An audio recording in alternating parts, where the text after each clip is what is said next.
عسلامة ومرحبا بكم كل مستمعي إذاعة تونس دارنا. باش يكونوا معكم حاليا ياسين عويساوي من قدام الميكرو في حلقة تخص النادي الرياضي الصفاقسي.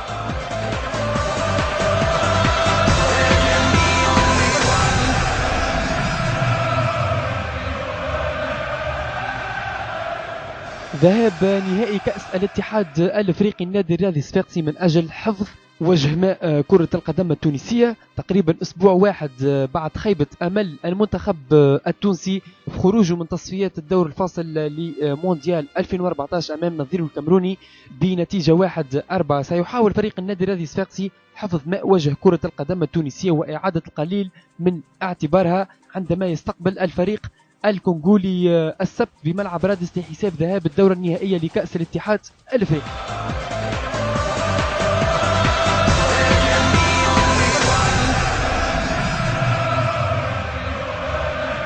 كلمة للمعلق الشهير عصام الشوالي تبقى في تاريخ النادي الرياضي الصفاقسي.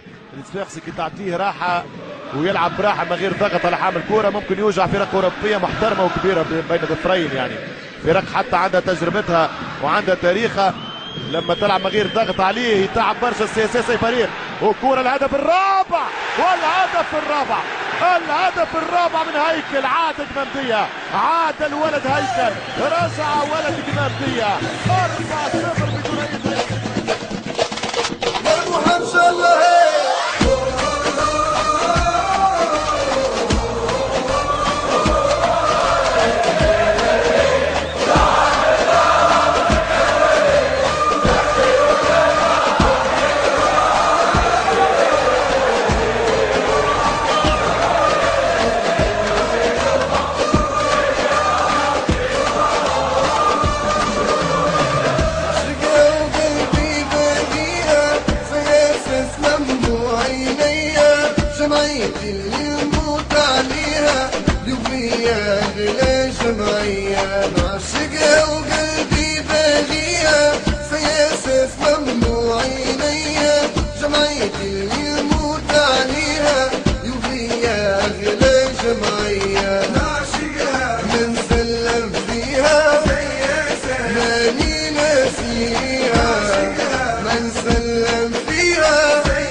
بالنصر نهنيها، يلا قولوا معانا.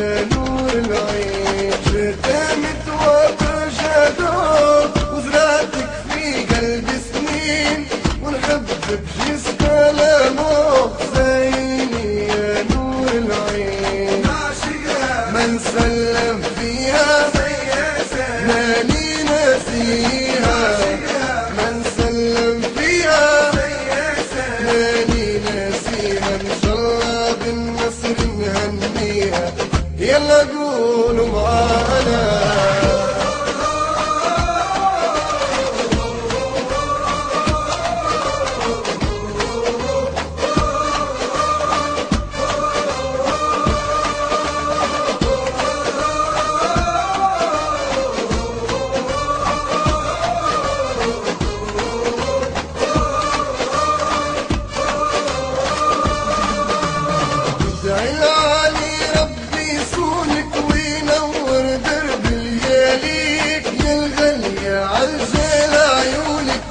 حالك بيوم نخليك ادعي العالي ربي يصونك وينور درب لياليك، يا الغالية عالجيل عيونك مو حالك بيوم نخليك، نعشقها ما نسلم فيها ماني ناسيها، ما نسلم فيها ماني ناسيها، ان شاء الله بالنصر نهنيها، يلا قولوا معانا.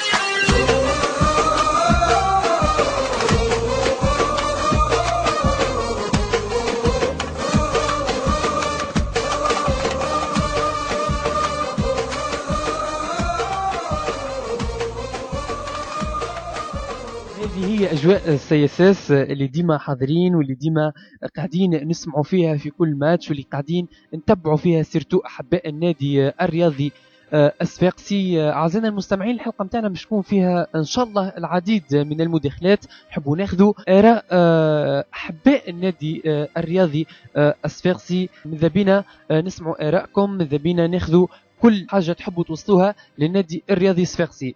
ما قبل هذا مش تعداو للقنوات اللي مش تعدي نهائي كاس الكاف. اعلنت قناه الجزيره على موقعها الرسمي انها مش تبث نهائي كاس الكاف اللي يجمع النادي الرياضي الصفاقسي ونظيره مازامبي اللي احتضنوا ملعب رادس انطلاقا من الساعه 6 مساء على قناتها المشفره جزيره 1 بلس، وكذلك مش تعدى المباراه على قناه الوطنيه الاولى الارضيه.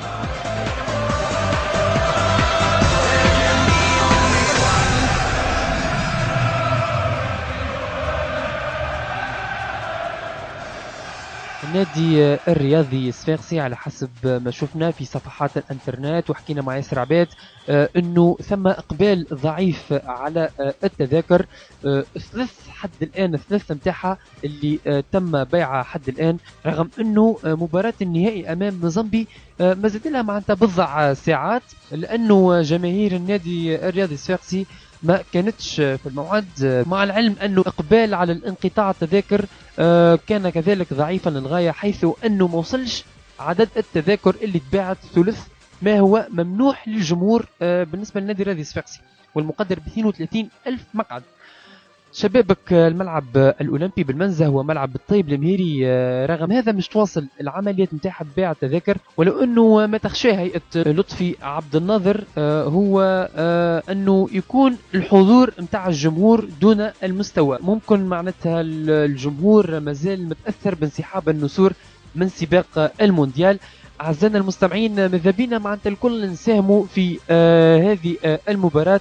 نعرفوا المقولة اللي نسمعوها أنه حضور الجمهور يعطي الشحنة للجوار. يلا ملا نمشوا نسمعوا مقطع غنائي رائع وفي غاية الروعة للنادي الرياضي الصفاقسي.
يواصل النادي الرياضي الصفاقسي تحضيراته مع إشراف المدرب كرول وحماد الدو في التربص المغلق في جمل. شهدت الحصص التدريبية حضور مكثف للهيئة المديرة وبعض الوجوه الفعالة في الفريق لتشجيع اللاعبين على تقديم مباراة قوية برشا في حجم اسم الفريق وتاريخه الحافل بالتتويجات. وأجرى النادي الرياضي الصفاقسي حصة تدريبية مساء أمس بالملعب الفرعي برادس لتحديد التشكيلة الأساسية اللي مش يعتمد عليها كرول ومش تكون كالآتي: رامي جريدي، مامان يوسفو، علي معلول، بسام بولعابي، محمود بن صالح، وإبراهيم كذلك، فرجاني الساسي، محمد حناشي، غازي شلوف أو الغنيسي، فخر الدين بن يوسف، وإدريسا كويتي.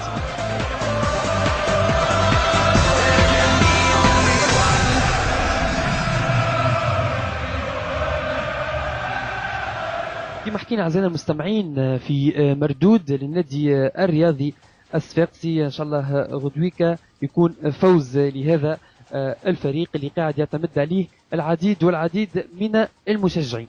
أعزائنا المستمعين وكل أحباء مستمعي تونس دارنا، نعود نذكركم بالموقع الرسمي للراديو www.tunesdarna.net. كما قلنا لكم السعيكة، كل مداخلاتكم كل آرائكم تنجموا تحطوها على الباج نتاعنا، والا تبعثوا لنا ميل عن طريق سكايب وتكونوا ديريكتومون على اللايف. هيك علاش تلاقينا تو مكالمة ونقولوا ألو عسلامة. ألو عسلامة. عسلامة ومرحبا بك يا سيدي. عسلامة مرحبا. كان تقدم لنا روحك. مهلا ميش، مشجع من أحباء النادي الرياضي الصفاقسي. اي بالله نحب نقدم مداخلة، نحب نشجع فيها. سي مهدي، كان تعرفنا بروحك أكثر باش يتعرفوا عليك جميع المستمعين. وين تقرا، اش تعمل في حياتك، تخدم ولا تقرا، اش تعمل في حياتك؟ مهلا ميش، عمري 19 سنة، طالب بالمعهد الأعلى للدراسات التكنولوجية بصفاقس. سنة أولى إعلامية. هيك شنو بعد؟ يسألوك على قراية، سفا القراية سي مهدي ولا؟ الحمد لله سوا. نعم. تعرف انه مباراة اليوم للنادي الرياضي الصفاقسي نظيره مازامبي. بداية خلينا ناخذ رايك، شنو رايك في مردود الفريق بالنسبة للنادي الرياضي الصفاقسي مبدئيا وفي السنوات الفارطة؟ في السنوات الفارطة مردود كان سمح ياسر، كان السي اس اس من اقوى الجمعيات حاليا في تونس، وكان نجم نقولوا زاد في افريقيا. عندنا افكتيف كبير ياسر، ان شاء الله ان شاء الله غدو حي، ان شاء الله يتوج غدو حي. حسك متفائل برشا مهدي وشحنة كبيرة عندك. نعم، خاطر النادي الرياضي الشخصي معودنا بالانتصارات، وخاصة خاصة يبدا في ارضيه ميدانه، هو مش في ارضيه ميدانه، يلعب في رادس، لكن لا غالب الجمهور غدا حي باش نقرب عدد كبير ان شاء الله في ملعب رادس، وان شاء الله نشجعوا الفريق يعني من الدقيقه 90 ان شاء الله. ان شاء الله. نعم مهدي، شفنا انه عمليه بيع التذاكر ما ريناهاش تتكاثر عن طريق الشبابيك. مهدي انت طالع ولا لا؟ ان شاء الله يسهل ربي. ان شاء الله غدويك معناتها مش يشوفوك في ملعب رادس ان شاء الله بحول الله، من اكبر المشجعين ان شاء الله. ها ان شاء الله هكا وملا خاطر الجماعيه كل شيء هو. ان توكا سيسو رواحكم، وان شاء الله مباراه قويه ياسر، ان شاء الله تعملوا بون كيف، وان شاء الله تمتعوا بهذه المباراه. مهدي، كنت تذكر لنا شنو هي المباريات اللي دخلت لها في السي اس اس؟ اكبر مباراه دخلت عام 2006 في مباراه النادي الاهلي اللي كانت الغالب يعني بانهزام، خسرنا فيها المباراة في دقيقة من هدف محمد بوتريكا. خد يعني برشا مباريات، يعني مباريات في الكاف نتاع حرس الحدود، نتاع نادي المريخ، نتاع في البطولة للترجي الافريقي، برشا عديد من المباريات. نعم مهدي، كان نحكيو نخرج شوية على السي اس اس ونحكيو شوية على المنتخب الوطني، رغم انه ماهوش موضوعنا، مي ما خذاش حظه في الايام القليله الفارطه. شنو رايك في المردود اللي قدمه المنتخب الوطني التونسي؟ نصور قرطاج بالاحرى. نصور قرطاج هي تسفيه، لكن هذا قدموا مردود هزيل جدا بارابور قدموه في المباراة الأولى في رادس، مباراة يعني للنسيان، مباراة مدة ما ليناش منتخب يكور بالطريقة هيك في بالنسبة للذهاب. في الذهاب لعبوا بالحق، لعبوا برجولية، لعبوا بقليب، فرحونا، أعطونا أمل كنا باش ترشحوا المونديال، لكن الغالب يعني يجيو في بارتي نتاع الكامرون، في الكامرون ما ظهروش على وجههم الحقيقي. كم هيك المستوى نتاعنا، هيك مستوى الكرة التونسية. تتصور انه السي اس اس غدوك معناتها مش تنور وجوه التوانسة زعما؟ كما قال عصام السوالي، هو امل الوحيد في المنتخب فرحة التونسيين. ان شاء الله غدوة حي نروحوا فرحانين من رادس وبر، ان شاء الله نتوجوا بكاس الكاف وبر. كلمة كان تحب شي تضيف تعليق، تضيف كومنتير، تشكر شكون؟ تفضل، الموجات مفتوحة عليك سي مهدي. انت تو حاليا على المباشر، شنو كلمتك؟ ان شاء الله ربي معنا، ان شاء الله غدوة حي طريق السلامة للجماعة الكل، يشدوا الثنية، ان شاء الله مربوح هكا. كلمة توجهها لجاليتنا التونسية خارج حدود الوطن. جالية خارج حدود الوطن، ان شاء الله يكون ربي معاهم، ان شاء الله يرجعوا لنا، هما خاطرهم هما اساس البلاد، خاطر هما اللي يساعدوا على اقتصاد البلاد، هما اللي يعاونونا ياسر. نعم، شكرا جزيلا ليك. أعزائنا المستمعين، ديريكتومون نتعداو نسمعوا موسيقى أو بالأحرى أغنية للفيراج للنادي الرياضي الصفاقسي.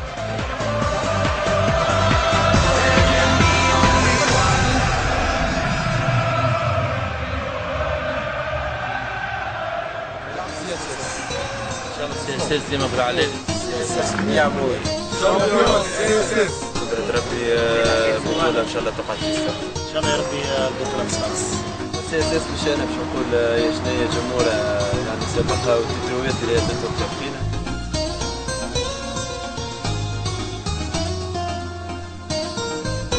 ديديكاس لرجال صفاقس في كل مكان، احلى جمعيه سيزيس من امور.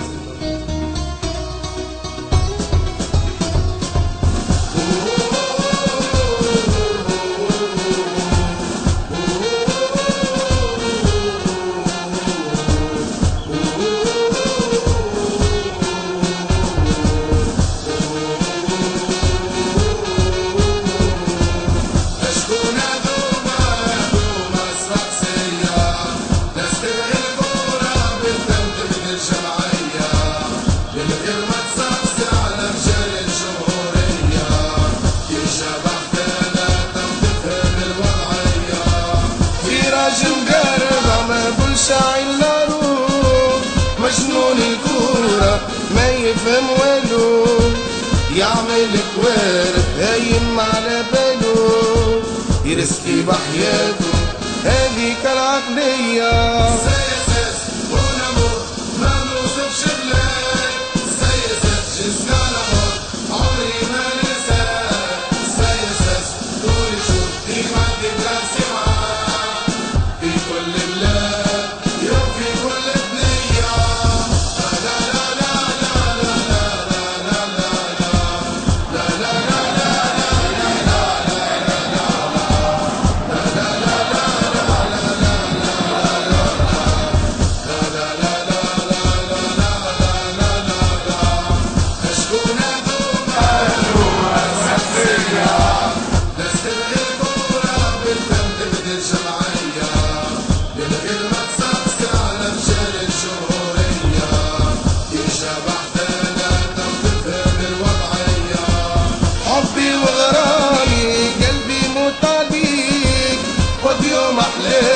دمي بروحي نفديك، هذا يا كلامي ماني مسلم فيك، قبليك معاك رايحين للعالمية.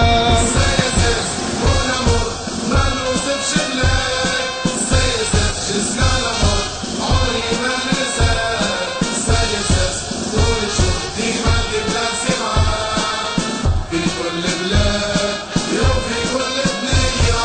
سياسات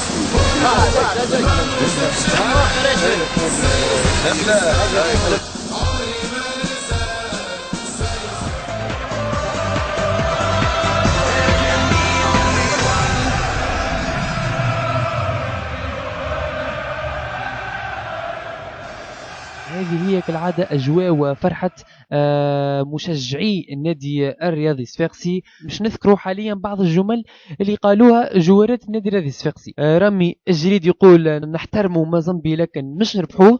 علي معلول يقول سندافع على حرمة السياساس بشراسة. فرجاني ساس يقول سنضرب بقوة. فخر الدين بن يوسف يجب خنق المنافس في منطقته. ماهر الحناشي يقول لن نساوم في النتيجة. غازي شلوف يقول لا خوف على النادي الرياضي الصفاقسي. ان شاء الله ربي معاهم وربي يوصلهم للصواب، وان شاء الله يكون الفوز هذايا اللي مش ينور تونس كامله، اللي مش ينور مشجعي كذلك النادي الرياضي الصفاقسي. ان شاء الله مربوحه وان شاء الله ربي معاهم. في كلمه اخيره تقديم الشكر للمتصل مهدي عميش وكذلك سيف البهلول اللي افادنا ببعض المعلومات في هذا التقرير. شكرا جزيلا لي، شكرا جزيلا على كل المستمعين اللي تابعونا. ان شاء الله مربوحه وربي معاكم.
مسكون كل ثنية تلقاني نقيم في الهون رمنا بدمع الجمعية بالصغرى عارة كبرنا وعشنا أحلى أيامين كيفي بديت نفهم الدنيا فهمونا جديدي تاريخ الجمعية فهمت الكورة احنا خلقنا من عام 12 عمد بينا تلين أول جمعية باسم البلاد قاومنا في سويد البيت مليون الغالية من كورة تنفيدين في الحومة نسمي بالعقل بيت نحلم في الليل بروحي واللي نشوف نلعب ونحارب وندافع الكونة شد الايام تعدد بينا لوين كد روحي زين سيبورتي في الميران نادي ونقول على صوتين قاري الولاد يلا ديروا الكورة سيد النوم نستنى نكتب الاسماء قاصد ربي معها في كل مكان وقت العشرة تغرقنا بالمهمة